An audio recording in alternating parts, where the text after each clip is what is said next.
पूरे राज्य में जो म्युनिसिपल एडमिनिस्ट्रेशन के जो कार्मिक लोग जो स्ट्राइक कर रहे हैं उनको संपूर्ण हमारे मैं हो सिद्धू पाटिल हो सभी सपोर्ट करते, क्योंकि उनको न्याय मिलना चाहिए। जो आउटसोर्स से पेमेंट आ रहा जो 16-17 हज़ार वो सब पीएफ ईपीएफ कट होके 11-12 हज़ार उनके जेब में मिलता, उससे उनका घर भी नहीं चलता, बच्चों का स्कूल कॉलेज नहीं कर सकते। इसलिए मैं सरकार को मिनिस्टर को मैं आग्रह करता हूँ और विनंती करता हूँ कि जल्द से जल्द सॉल्व करे, उनको न्याय डायरेक्ट अवकाश दे बोलकर मैं बोलना चाहता हूँ। ಅದ್ರ ಸಲಗೆ ನಾನು ಡೈರೆಕ್ಟ್ ಮುಖ್ಯಮಂತ್ರಿ ಜೊತೆಗೆ ಚರ್ಚೆ ಮಾಡಿ ಇವ್ರದ್ದು ಏನು ಪ್ರಾಬ್ಲಮ್ ಇದೆ ಸಾಲ್ವ್ ಮಾಡಬೇಕಂತ ಇದ್ದೀನಿ. ಈಗ ಟೈಮ್ ಡೇಟ್ ತೊಗೊಂಡು ಆ ಮೀಟಿಂಗ್ ಫಿಕ್ಸ್ ಮಾಡ್ತೀನಿ. ಮತ್ತು ಇವರೆಲ್ಲರೂ ಇಷ್ಟಕ್ಕೆ ಕುಂತಿದ್ದಾರೆ, ನಾನು ಇವರೆಲ್ಲರಿಗೆ ಹೇಳಿದ್ದೀನಿ. ಫಸ್ಟ್ ಒಂದು ಸಲ ಮುಖ್ಯಮಂತ್ರಿ ಜೊತೆಗೆ ಚರ್ಚೆ ಆದ್ರ ಮೇಲೆ ನೀವೆಲ್ಲರೂ ತೀರ್ಮಾನ ತಗೋರಿ. ಈಗೇನು ಇಷ್ಟಕ್ಕೆ ಕುಂತಿದ್ದೀರಿ, ಇಷ್ಟಕ್ಕೆ ಕ್ಯಾನ್ಸಲ್ ಮಾಡಿ ಅಂತ ಹೇಳಿದ್ದೀನಿ. ಮತ್ತೊಂದು ಸಲ ಚರ್ಚೆ ಮಾಡಿ ಪ್ರಾಬ್ಲಮ್ ಏನಿದೆ ಸಾಲ್ವ್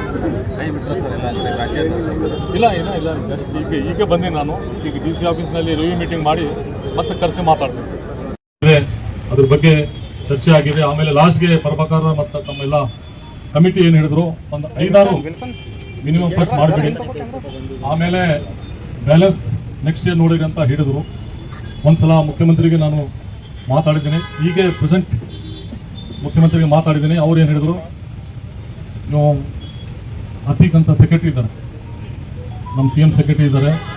ಲಾಸ್ಟ್ ಟೈಮ್ ಅವ್ರು ಫೈನಾನ್ಸ್ ಸೆಕ್ರೆಟರಿ ಮತ್ತು ಪ್ರಿನ್ಸಿಪಲ್ ಸೆಕ್ರೆಟರಿ ಇದ್ದರು. CM ಅವ್ರ ಜೊತೆಗೆ ಮಾತಾಡಿ ಒಂದು ಟೈಮ್ ಡೇಟ್ ಫಿಕ್ಸ್ ಮಾಡಿ ಅಂತ ಹೇಳಿದ್ದಾರೆ ನನಗೆ. ಈಗ ಅವ್ರ ಜೊತೆಗೆ ಟೈಮ್ ಡೇಟ್ ಫಿಕ್ಸ್ ಮಾಡಿ ನಮ್ಮಿಂದ ಯಾರ್ಯಾರು ಬರ್ತೀರಿ ಬರ್ರಿ, ಅವ್ರ ಮುಂದೆ ಡಿಸ್ಕಸ್ ಮಾಡಿರಿ. ನನ್ನಿಂದ ಪ್ರಭಾಕರ್ ಅವರಿಗೆ ಗೊತ್ತಿದೆ, ನಾನು 3-4 ಸಲ ಫೈನಾನ್ಸ್ ಡಿಪಾರ್ಟ್ಮೆಂಟ್ಗೆ ನನ್ನಿಂದ ರಿಕಮೆಂಡ್ ಮಾಡಿ ಫೈಲ್ಗೆ ಕಳಿಸಿದ್ದೇನೆ. ಇದು ಸುಮಾರು ವರ್ಷದ್ದು ಪೆಂಡಿಂಗ್ ಇದೆ ಕೇಸ್, ಮೋಸ್ಟ್ಲಿ ಒಂದು 10-20 ವರ್ಷ 30 ವರ್ಷದಿಂದ ಇದು ಪೆಂಡಿಂಗ್ ಇದೆ. ಪೌರ ಕಾರ್ಯಕ್ರಮದ್ದು ಇದೆ, ಮತ್ತು ಲೋಡರ್ ಇದ್ದಾರೆ, ವಾಟರ್ ಮ್ಯಾನ್ ಇದ್ದಾರೆ, ಡ್ರೈವರ್ಸ್, ಆ ಥರ ಒಂದು ಟೋಟಲ್ 18 ಬೇಡಿಕೆ ಇದೆ ಇವ್ರದ್ದು. ಆ ಬೇಡಿಕೆ ಬಗ್ಗೆ ಎಲ್ಲ ಸುಮಾರು ನಾನು ಈಗ ಟೈಮ್ ತೊಗೊಂಡು ಚರ್ಚೆ ಮಾಡ್ತೀನಿ ಅಂತ ಚರ್ಚೆ ಮಾಡಿ ನಾನು ತಮ್ಮ ಪರವಾಗಿ 100%. ಯಾಕಂದರೆ ಅವೆಲ್ಲರೂ ಬಡವರು ಇದ್ದೀರಿ, ತಮ್ಮದು ಕಷ್ಟ, ನಿಮ್ಮಂಥ ಕಷ್ಟ ನನ್ನ ಇಷ್ಟು ಡಿಪಾರ್ಟ್ಮೆಂಟಲ್ಲಿ ಯಾರು ಮಾಡೋದು. ಬೆಳಗ್ಗೆ 6 ಗಂಟೆ 5 ಗಂಟೆಯಿಂದ ತಾವೆಲ್ಲರೂ ಇಡೀ ಸಿಟಿಗೆ ಕ್ಲೀನ್ ಮಾಡೋದು ಕೆಲಸ, ಕಚರ ಒಯ್ದು ಕೆಲಸ, ಮತ್ತು ನೀರು ಬಿಡೋದು. ಬೆಳಗ್ಗೆ 6 ಗಂಟೆ ಹೋಗಿ ನೀರು ಬಿಡ್ತೀರಿ. ಈಗ ತಮಗೆ ಪರ್ಮಿಟ್ ಮಾಡೋದು ತಾವೆಲ್ಲರೂ ಬೇಡಿಕೆ ಇಟ್ಟಿದ್ದೀರಿ. ಅದ್ರ ಬಗ್ಗೆ ನಾನು ನಿಮ್ಮ ಜೊತೆಗೆ 100% ಇದ್ದೀನಿ. ಮತ್ತು ಒಂದು ಮೀಟಿಂಗ್ ಮಾಡಿದ ಮೇಲೆ ಕರೆಕ್ಟ್ ಪಿಕ್ಚರ್ ನಿಮಗೆ ಗೊತ್ತಾಗ್ತದೆ. ಈಗ ಇದು ತುಂಬ ಸೀರಿಯಸ್ ಆಗಿದೆ. ಮುಖ್ಯಮಂತ್ರಿ ಒಪ್ಕೊಂಡಿದ್ದಾರೆ, ನಾನು ಇಮಿಡಿಯೇಟ್ ಅವ್ರಿಗೆ ಕರ್ಕೊಂಡು ಬರ್ರಿ, ನಾವು ಮೀಟಿಂಗ್ ಮಾಡ್ತೀನಿ ಅಂತ. ಅದ್ರ ಸಲಗೆ ತಾವೆಲ್ಲರೂ ಇವತ್ತು ಸ್ಟ್ರೈಕ್ ಕ್ಯಾನ್ಸಲ್ ಮಾಡಿ ಒಂದು ಮೀಟಿಂಗ್ ಆದ್ರ ಮೇಲೆ ಮತ್ತೆ ಆ ಥರ ಅದರಲ್ಲಿ ಸ್ವಲ್ಪ ಏನು ಹೆಚ್ಚು ಕಡಿಮೆ ಇದ್ರೆ ತಾವು ಯಾವಾಗಲೂ ಮಾಡ್ಬೋದು, ಅದ್ರ ಬಗ್ಗೆ ಏನಿಲ್ಲ. ಅದ್ರ ಸಲಗೆ ತಮ್ಮ ಎಲ್ಲರಿಗೂ ನಾನು ಒಂದು ರಿಕ್ವೆಸ್ಟ್ ಮಾಡ್ತೀನಿ, ಇಲ್ಲ ಕೆಲಸ ಆಗಬೇಕು.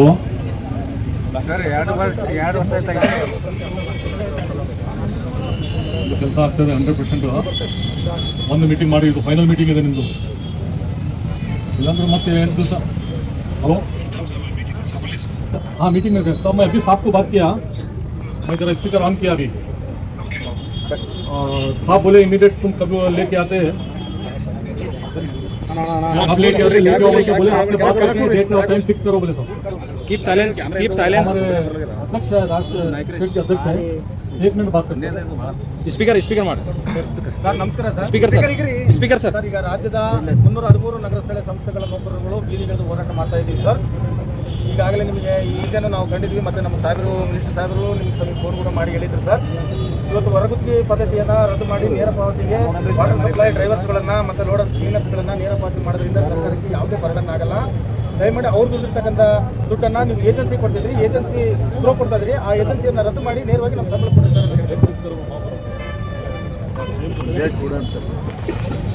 Drivers sir. ಹಾಂ ಸರ್. ಇವತ್ತು ಅವರು ಪೌರ ಕಾರ್ಮಿಕರ ಜೊತೆಯಲ್ಲಿ ಕೆಲಸ ಮಾಡ್ತಿರೋದ್ರಿಂದ ಅವರು ಸ್ವಚ್ಛತೆಗಾರನ ಪರಿಗಣಿಸಿ ಈ ಹಿಂದೆನೇ ತಾವುಗಳು ಹೇಳಿದ್ರಿ ಸರ್ 24x7 ವಾಟರ್ ಸಪ್ಲೈ ಇವತ್ತು ಸಾರ್ವಜನಿಕರಿಗೆ ಆಮ್ಲಜನಕ ಸರಬರಾಜು ಮಾಡ್ತಕ್ಕಂಥ ನೌಕರು ಅವರು ಬಹಳ ಗಣನೀಯವಾಗಿ ಕೆಲಸ ಮಾಡ್ತಾರೆ ಸರ್. ಇವತ್ತು 25-30 ವರ್ಷಗಳಿಂದ ಸೇವೆ ಮಾಡ್ತಾ ಇದ್ದಾರೆ ಸರ್. ಇವತ್ತು 2 ವರ್ಷದನ್ನ ಪೌರ ಕಾರ್ಮಿಕರು ನಾವೇನು ಪರ್ಮಿಟ್ ಮಾಡಿದ್ದೀವಿ ಅದೇ ನಿಟ್ಟಿನಲ್ಲಿ ಇವ್ರನ್ನೂ ಸಹ 20 ವರ್ಷ ಸೇವೆಯನ್ನು ಪರಿಗಣಿಸಿ ನಾವು ಮಾಡಬೇಕಾಗಿದೆ ಸರ್. ಇವತ್ತು ಪಂಚಾಯತ್ ರಾಜ್ ಇಲಾಖೆ ನೌಕರಗಳನ್ನು ರಾಜ್ಯ ಸರ್ಕಾರಿ ನೌಕರರೆಂದು ಪರಿಗಣಿಸಿದ್ದೀರಿ. ಇವತ್ತು ನಗರ ಸ್ಥಳೀಯ ಸಂಸ್ಥೆ ನೌಕರಗಳನ್ನು ಅರೆ ಸರ್ಕಾರಿ ನೌಕರರೆಂದು ಪರಿಗಣಿಸಿದ್ದೀರಿ ಸರ್. ದಯಮಾಡಿ ನಮ್ಮನ್ನು ರಾಜ್ಯ ಸರ್ಕಾರಿ ನೌಕರರೆಂದು ಪರಿಗಣಿಸಿ ಜ್ಯೋತಿ ಸಂಜೀವಿನಿ ಸೇರಿದಂತೆ KJD GPF ಕೂಡ ನಮಗೆ ಜಾರಿ ಮಾಡಬೇಕಂತ ಹೇಳಿದ್ದೀವಿ ಸರ್. ಮೂರನೇ ಬೇಡಿಕೆಯಾಗಿ ಮತ್ತು 23-24 ಸಾಲಿನಲ್ಲಿ ಪರ್ಮನೆಂಟ್ ಆಗಿರ್ತಕ್ಕಂಥ ಪೌರ ಕಾರ್ಮಿಕರಿಗೆ ಇವತ್ತು ಮುನ್ಸಿಪಲ್ ಫಂಡಿಂದ ಕೊಡ್ರಿ ಅಂತ ಹೇಳಿ ನಿಮ್ಮ ಹಣಕಾಸು ಇಲಾಖೆಯಿಂದನೇ ಒಂದು ಆದೇಶ ಆಗಿದೆ ಸರ್. ಆ ಆದೇಶ ರದ್ದುಪಡಿಸಿ ಈಗ SFC ಅನುದಾನದಿಂದಲೇ ಅವರಿಗೆ ವೇತನ ಕೊಡಬೇಕಂತ ಇಟ್ಟಿದ್ದೀವಿ ಸರ್. ಆದಷ್ಟು ಬೇಗ ನೀವು ಒಂದು ಸಭೆಯನ್ನು ಕರೆದು ನಮ್ಮ ಬೇಡಿಕೆಗಳನ್ನು ಮಂಡಿಸಿದ್ರೆ ಸರ್. ಇವತ್ತು ರಾಜ್ಯದಂತ ಸರ್ ನೀವು ಯಾವತ್ತು ಮೀಟಿಂಗ್ ಕರಿತೀರೋ ಅಲ್ಲಿವರೆಗೂ ಸ್ಟ್ರೈಕ್ ಮುಂದುವರಿತಿರ್ತದೆ ಸರ್. ದಯಮಾಡಿ ನಮಗೆ ಬೇಗನೆ ನಮಗೊಂದು CCP ಕೊಡಬೇಕು ಸರ್ ತಾವು ಸರ್. ನೀವು ಚೈಲ್ಡ್ ಹೊರಗುತ್ತಿಗೆ ಬೇಡ, ನೇರವಾಗಿ ನಿಮ್ಮ ಹಣ ಮುನ್ಸಿಪಲ್ ಫಂಡಿಂಗ್ ಬರಬೇಕು.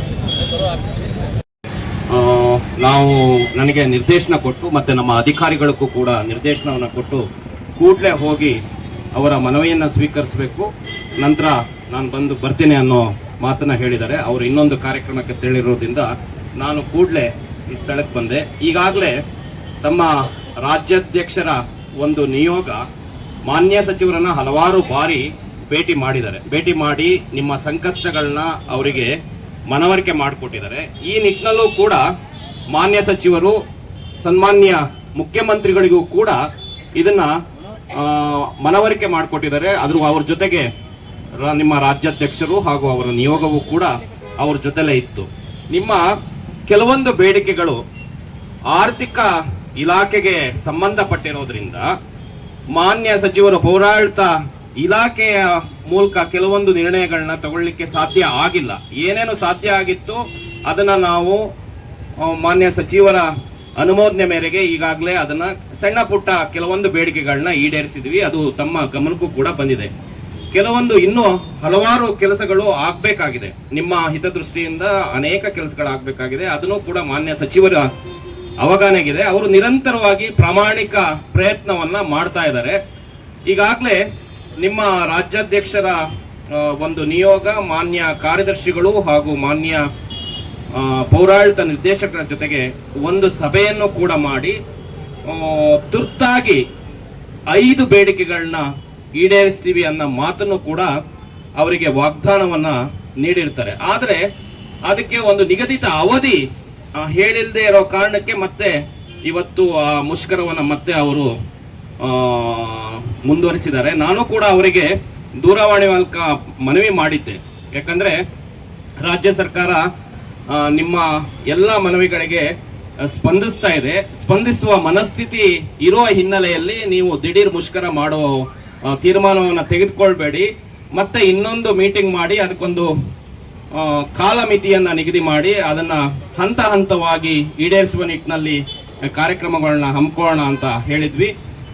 ಅವರು ಕೂಡ ಸಾಕಷ್ಟು ನೌಕರರ ಒತ್ತಡದ ಮೇರೆಗೆ ಇಲ್ಲಿ ಇವತ್ತು ಏನು ಹಮ್ಮಿಕೊಂಡಿದ್ದೀರಾ ಇದರಲ್ಲಿ ಈಗಾಗಲೇ ಆಗು ಮಾಡುವಂತಹ ನಾವೊಂದು ಆದ್ಯತೆ ಮೇಲೆ ಒಂದು 5 ಬೇಡಿಕೆಗಳನ್ನ ಮಾಡಬೇಕು ಅಂತ ಈಗಾಗಲೇ ಮಾನ್ಯ ಕಾರ್ಯದರ್ಶಿಗಳು ಕೂಡ ಸರ್ಕಾರದ ಕಾರ್ಯದರ್ಶಿಗಳು ಕೂಡ ಮಾನ್ಯ ಸಚಿವರಿಗೆ ಹೇಳಿದ್ದಾರೆ. ಮಾಡ್ತೀವಿ ಸರ್, ಹಂತ ಹಂತವಾಗಿ ಮಾಡ್ತೀವಿ, ಅದನ್ನ ಎಷ್ಟು ಬೇಗ ಸಾಧ್ಯ ಆಗುತ್ತೋ ಅಷ್ಟು ಬೇಗ ಮಾಡ್ತೀವಿ ಅನ್ನೋ ಮಾತನ್ನು ಕೂಡ ಮಾನ್ಯ ಸಚಿವರ ಗಮನಕ್ಕೆ ತಂದಿದ್ದಾರೆ. ಆ ಹಿನ್ನೆಲೆಯಲ್ಲಿ ಮಾನ್ಯ ಸಚಿವರು ಕೂಡ ಇದರ ಎಲ್ಲ ಈ ಸಮಸ್ಯೆಗಳ ಅರಿವು ಕೂಡ ಅವರಿಗಿರೋದ್ರಿಂದ ಅವರು ಕೂಡ ನಿಮ್ಮ ರಾಜ್ಯಾಧ್ಯಕ್ಷರೊಂದಿಗೆ ಮಾತನಾಡ್ತಾರೆ.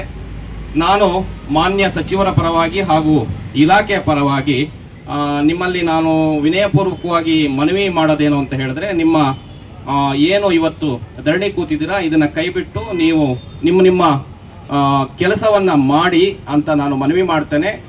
ಅದಕ್ಕೊಂದು ಕಾಲಮಿತಿಯನ್ನ ನಿಮ್ಮ ಪ್ರತಿನಿಧಿಗಳ ಜೊತೆಗೆ ಮಾತನಾಡಿ, ಇವತ್ತು ಹೇಗೂ ಒಂದು ಮೀಟಿಂಗ್ ಇದೆ, ಅಲ್ಲಿ ಮಾನ್ಯ ಸಚಿವರೊಂದಿಗೆ ಮಾತನಾಡಿ ಒಂದು ಕಾಲಮಿತಿಯನ್ನ ನಿಗದಿ ಮಾಡಿ ಆ ಕಾಲಮಿತಿಯನ್ನ ನಿಮ್ಮ ರಾಜ್ಯಾಧ್ಯಕ್ಷರು ನಿಮಗೂ ಕೂಡ ಅದನ್ನ ತಿಳಿಸ್ತಾರೆ ಅನ್ನುವ ಮಾತನ್ನ ಈ ಸಂದರ್ಭದಲ್ಲಿ ಹೇಳಲಿಕ್ಕೆ ಬಯಸ್ತೇನೆ. ನಮಸ್ಕಾರ.